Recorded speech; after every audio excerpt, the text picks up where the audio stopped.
Hello everybody, welcome to another live coding session.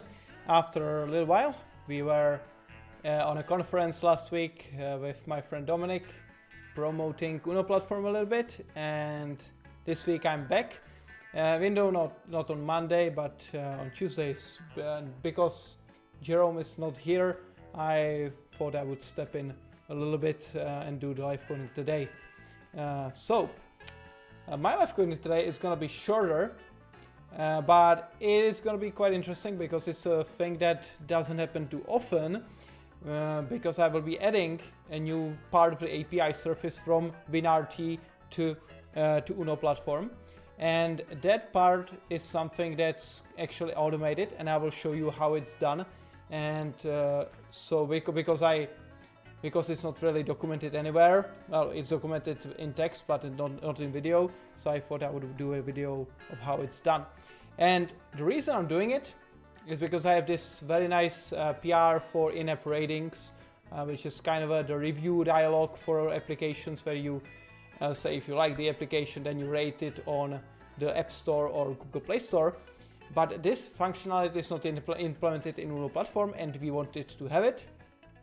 Unfortunately, of course, this thing is part of the store contract of WinRT, so that's store contract UWP. If I search for it here, this is part of this whole set of APIs in the Windows services.store namespace, and this namespace is not currently part of Uno platform because we didn't match the API surface yet. So if you look into like the sources of Uno platform, go to UWP and to the generated classes, you will find that there is no Windows services store namespace hidden there. So we need to fix that, and that's going to be part of the session today.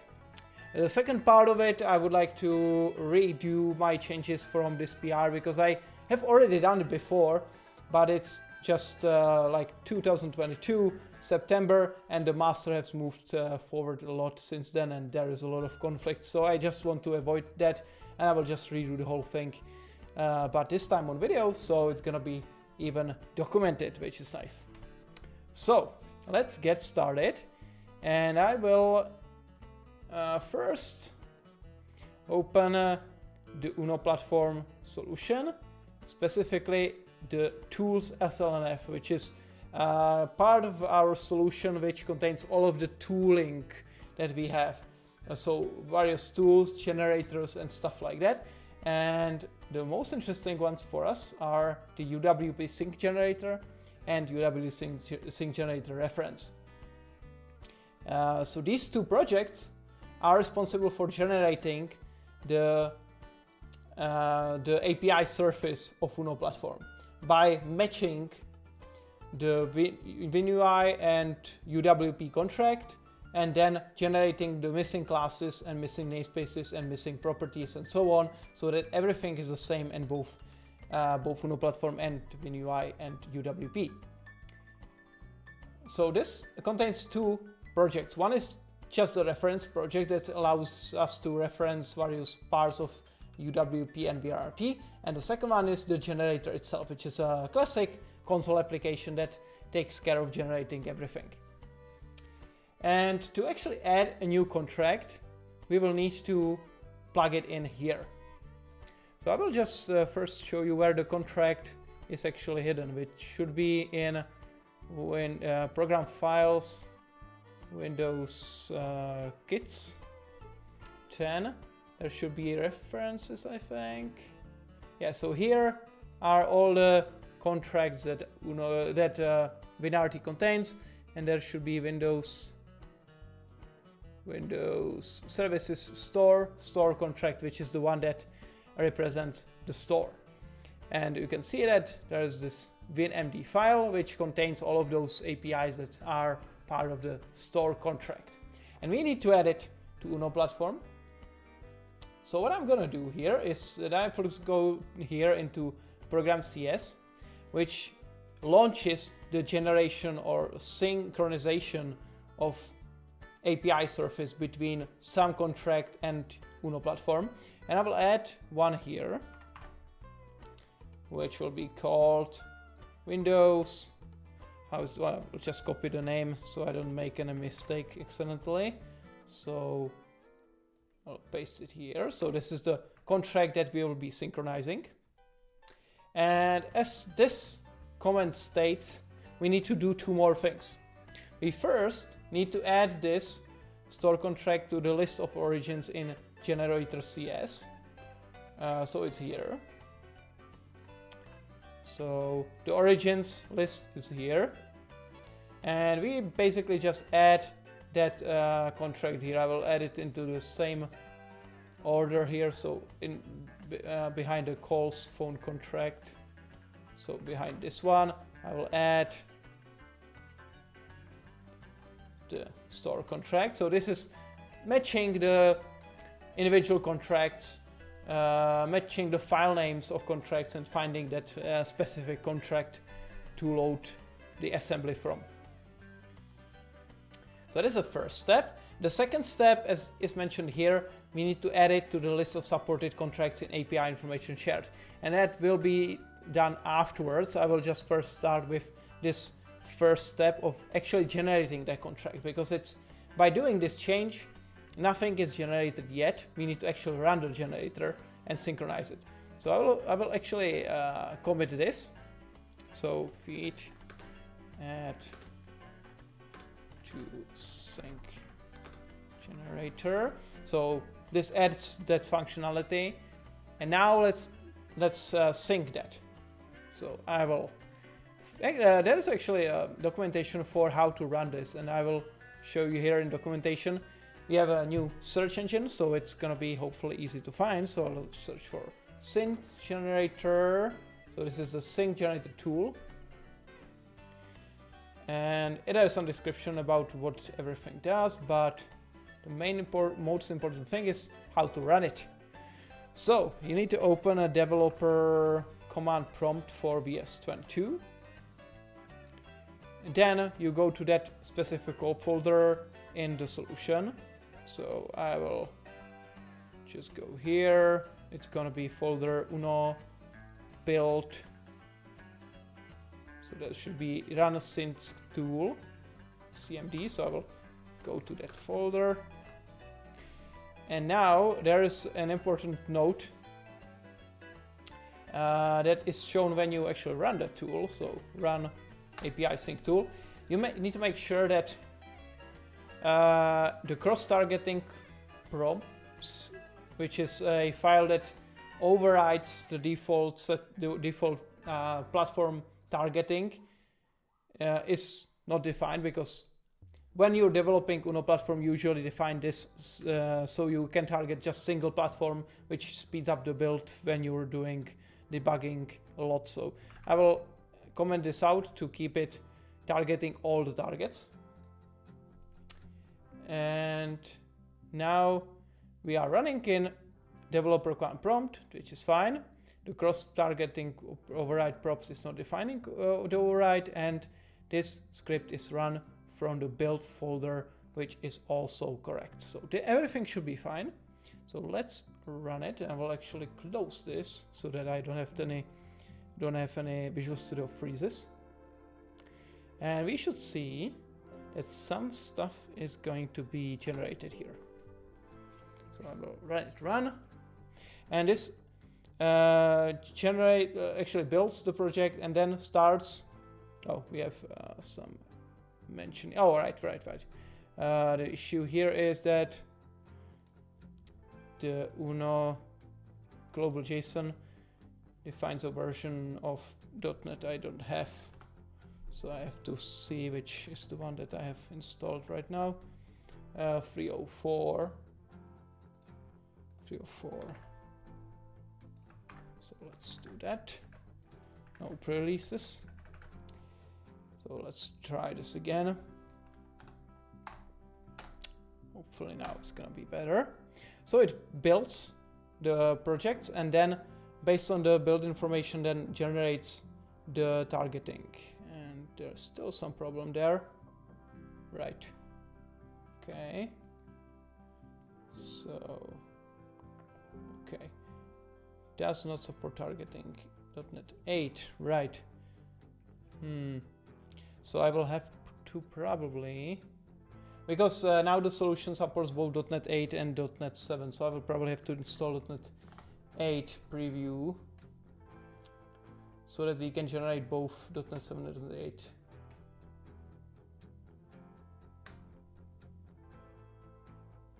No. This one.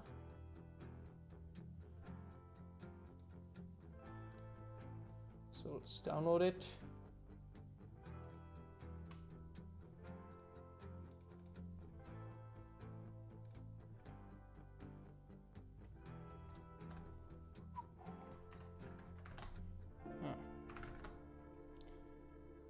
Okay.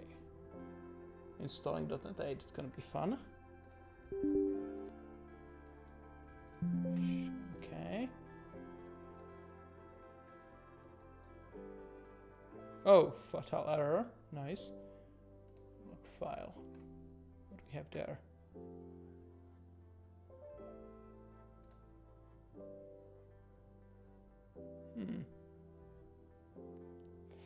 Failed. Everything failed.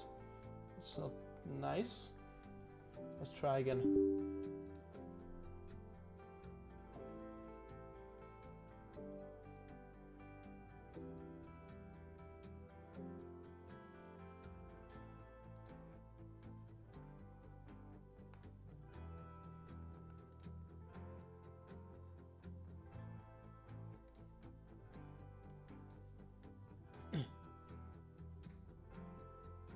Okay, seems more promising now. It seems to be installing.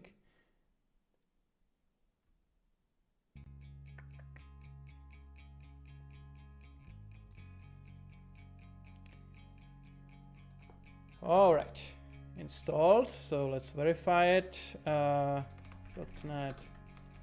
list is the case. We have 8.0.100 preview.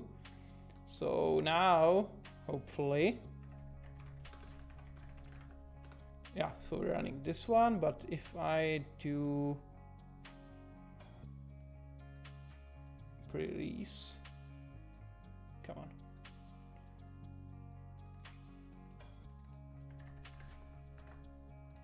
All right, what do we have there? All right, but we need version 8.0.100.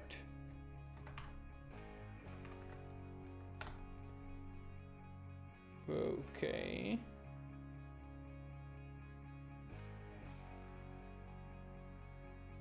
So how do you do that? Let's do this one. Should be okay, right? Yeah, all right, this one. So, oh, I closed it. Developer command prompt.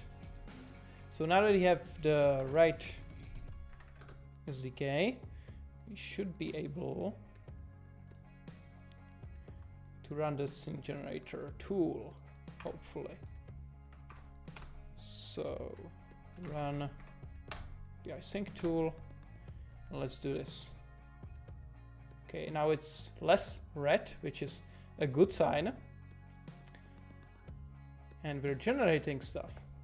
Now that's more like it. More errors. Nope. So what is the problem now? I'm guessing it could be workloads. Yes, .NET workloads. Okay, so always workloads are the problem. So .NET workloads restore workload. Whoa, right? All right. Okay. Let's go. Level up.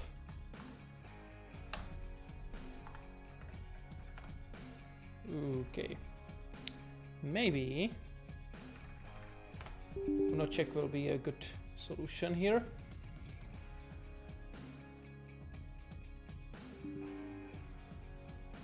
But that's for 7.0.1.2.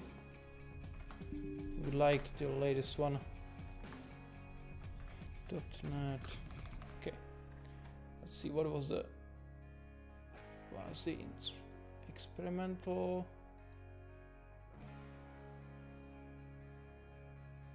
That core mobile. Okay, let's try. No. Source. Why?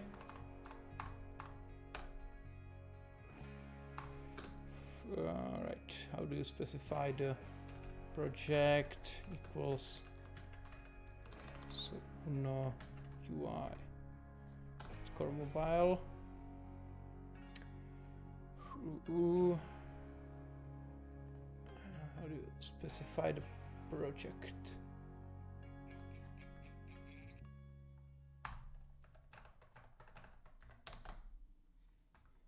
Nope.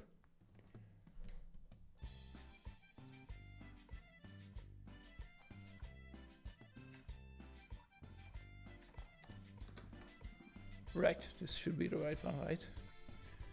No equals sign.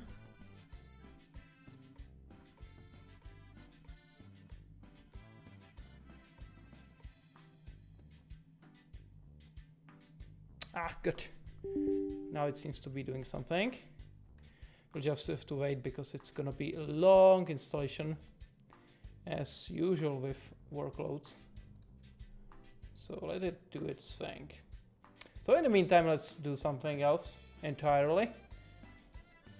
So you don't waste time here. So Uno gallery. There's a few PRs that need to be merged or reviewed, so I will just go through those. So this is draft now. So this one,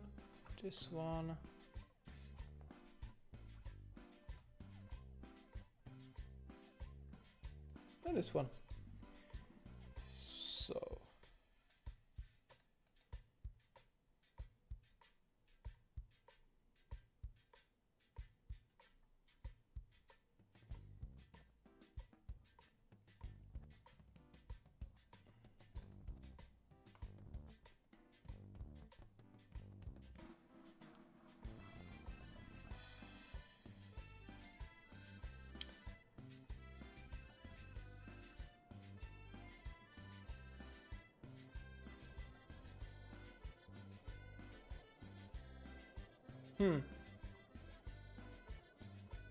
I think we can just retarget gallery to use .NET 7 because there is no point in having it run on .NET Core 3.1 anymore. So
otherwise it should be a small change in the project. Let me run for another one. So no UI wasm.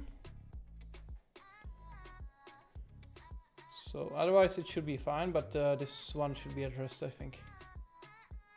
Ah, pending reboot. Oh, let's see if we can run it without rebooting. It would be nice.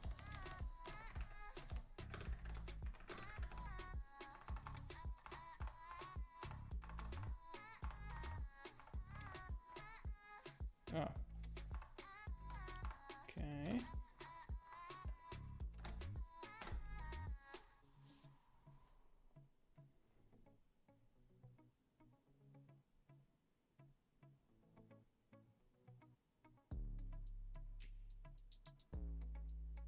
So far, so good.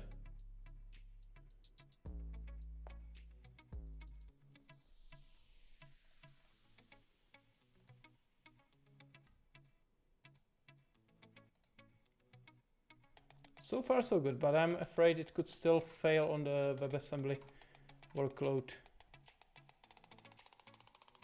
later. Ah, we have something.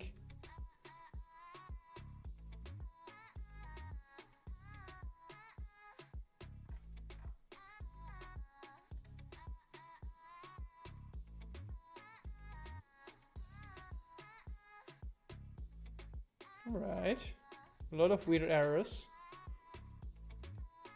but it's generating something. It is generating something. Mainly, this is these changes in the comments, which is not really useful. Not necessarily useful for now, right? For now, but we're focused on the store contract, which I don't see yet.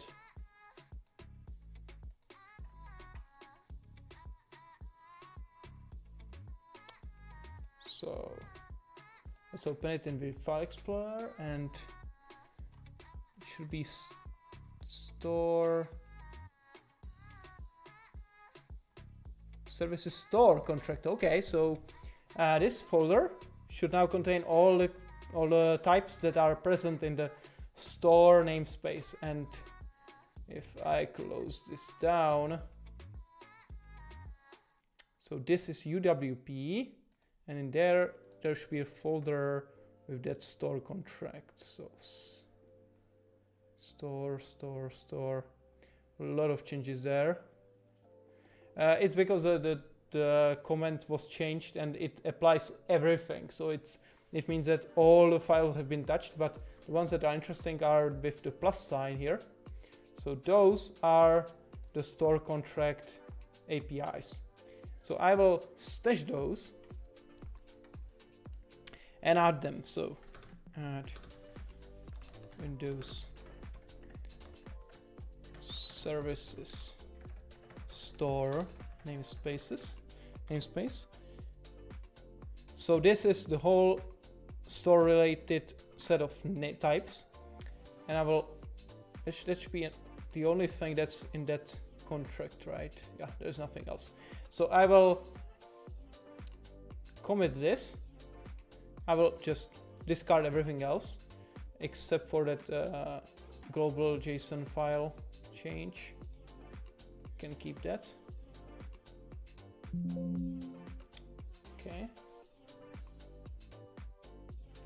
What is this file doing? Haven't seen this one, so I will just check. Also, is this listing all the found contract? Oh, you can skip that. Discard. We can do this. The sync of the other namespace in a separate PR, but to stay relevant, I will keep this only related to the store namespace. So the last step that's remaining is to add this to the API information class, and I will do that using the Skia targets. So let's go to Skia only.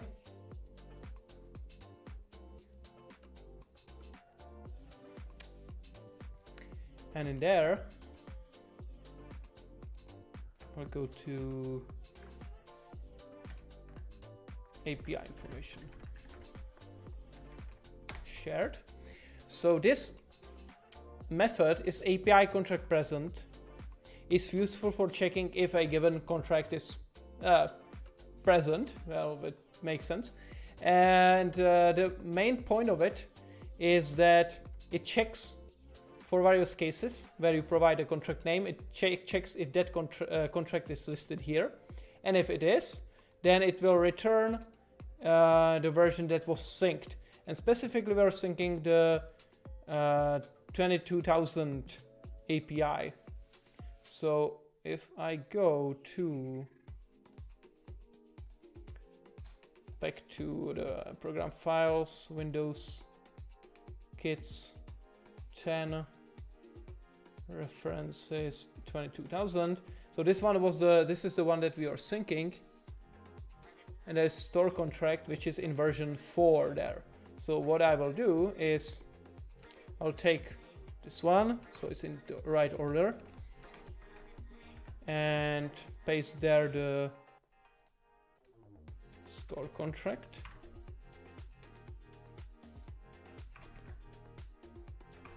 And it's version 22,000, so it's gonna be version 4. So if you ask the API information class if the API contract, store contract is present in version at least 4, at most 4, it will answer that yes, it's present. If you ask for 5, it's not present there because that's available in the next version only.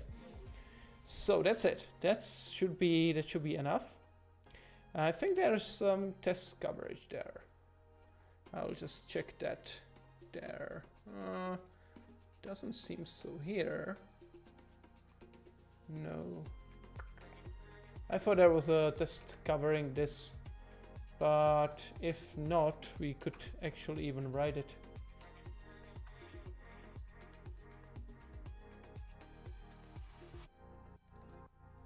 Or maybe it's somewhere else. Let's see. Yeah. So let's do there.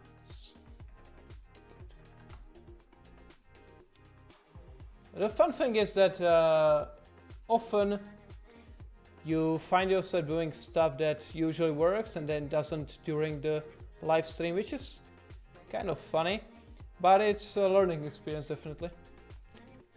And it, you know, you learn that this way as well, so that's pretty nice. So API information, I think it was in the UI tests. So this is foundation, and we don't have it here. Foundation metadata, no. So it seems it's not really covered by tests really at all right now. So I will probably add just a small test to verify this metadata. Oh, here, API information. Okay, so let's do a new test.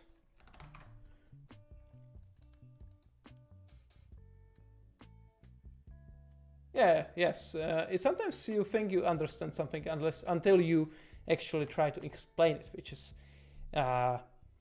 daunting task, because if you try to explain it, you might find yourself touching areas which you don't really understand. So that makes it more complex to explain it, and also to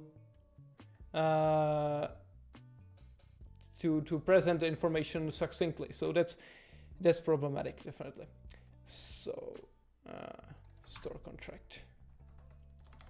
So the goal here is to have a test that verifies that if I ask the API information, if that store contract is present in some specific version, it will tell me it's present. So is contract present,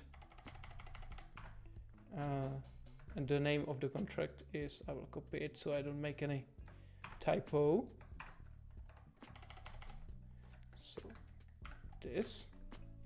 So the first one is checking if just the contract itself is present with a major version. So I will use major version of, let's say 1, because that should definitely be present.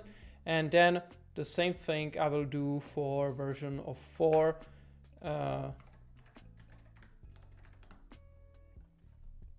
So version of 4 is the latest one that we included. And then let's make it more interesting. Let's use version of 100, which shouldn't be present. So I will assert is false. Well, maybe one day it's gonna be present, but not for a foreseeable future.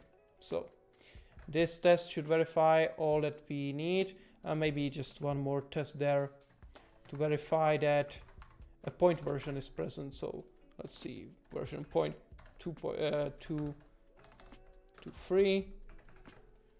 It should be present as well because it's older than 4. So this should be enough as a just verification. All right, and finally,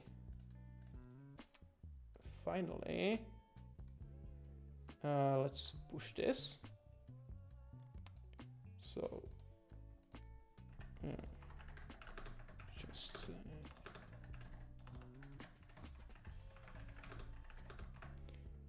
okay, something wrong in the clipboard.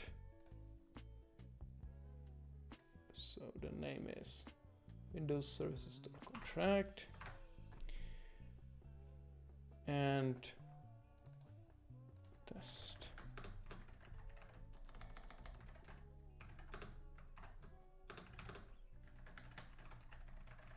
Okay, so that should be it. So this could be a self-standing PR that I will actually publish right now. The name of the branch is Store Contract API. This is the one.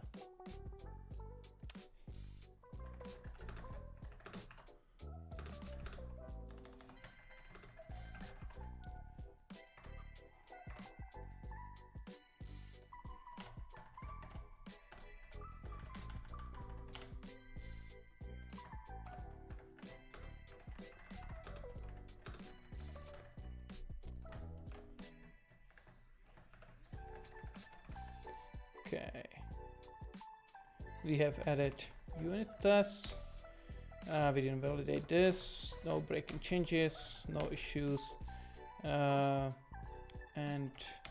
well, it's not associated with an issue yet, but in this case, it's not really relevant. So PR is up there. There is 47 files changed, but mostly it's the addition of new APIs and new types in that store services store namespace. And let's see what the compiler generates for this PR. But now that we have this PR, I will do one thing, and that's rebasing that old PR that I have on top of this change.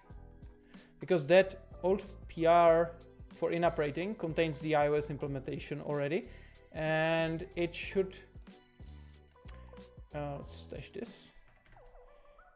It should be rebased on top of this, excluding the changes that are duplicate, because there is I already generated this before, but with older API and with older version of Uno platform, so it's not really the same thing.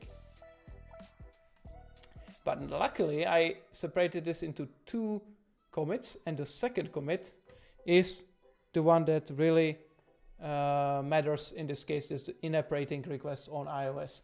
So that what I will do is I will create a new branch based on this one.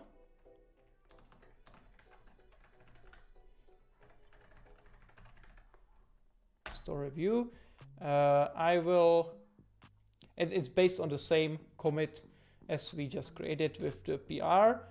So it contains all the new APIs from store contract namespaces. And now I will just cherry pick this specific commit onto it.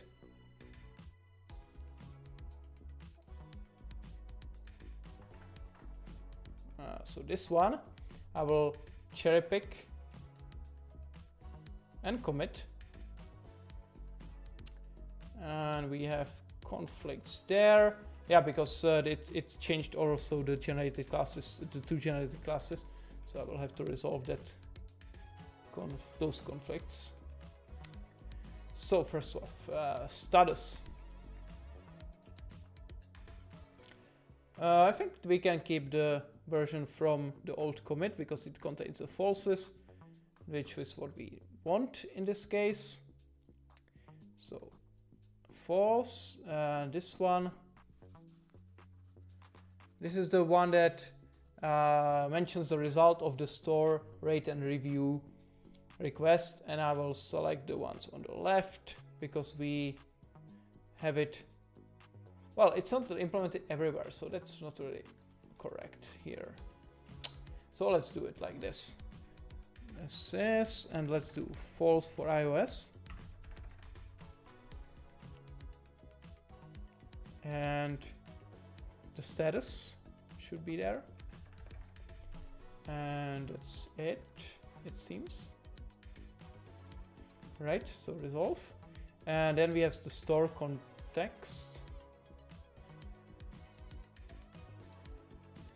And we already have some store context there, but it's very empty. Verify store contract in. That's the one we created today, but right, it's already in the master. So this updated version contains documentation for the methods and also that new request rate and review apt async method that we need to implement. So I will use the left version instead of the right one. And this one is the in-app rating class. And apparently there was already an implementation for get store product for current app async method. So I will have to combine these two somehow. So the conflict here is this track parser method, but we will want to have both of these. So let's add it like this, and hopefully that's enough. That's all we need. Yeah. So let's resolve this and commit the changes. So now we have an updated version of that branch, and I will now force push to override that old branch, which is the in-app rating iOS branch. So def mazi in-app rating iOS. So force push it, and that should be enough, hopefully. Come on.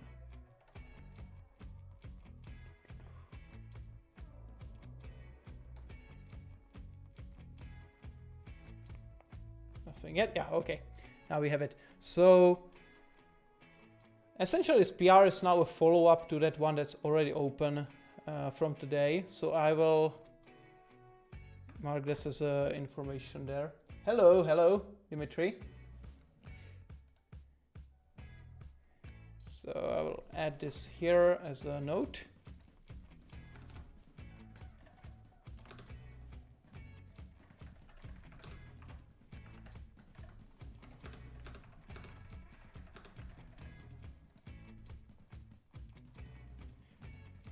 So it's still a draft, so nothing really reviewable.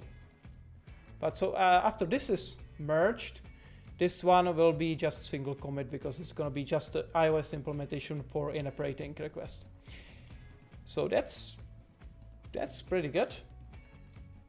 And I will probably wrap up soon because it's quite late here. But what I will look into just shortly is how the implementation will look on Android, because in case of Android, the implementation of store reviews, it differs between stores because each store has its own implementation, its own API. So probably the most common one is of course Google Play Store, and Google Play Store provides its own set of libraries that implement the store reviews. So if you see here, there is a Google Play Core library which contains review extensions, and then you have a review manager factory which then you can create, and then you basically create that in-app review request. But of course, if we were to include Google Play Store as a dependency in UNO platform, that wouldn't be very nice, because everyone who would use UNO platform would have to have Google Play Store support in their application, which would add the weight to the application. Also, it would be just kind of forced. So that's not nice. So what we usually do for these cases is that we create a secondary library that you can optionally install as an extension or add-in, and that provides that specific functionality for you. So if let me just go to the main folder there. If I select the target as .NET 7 Android, yeah, and it would also excuse Huawei users. That's also very correct.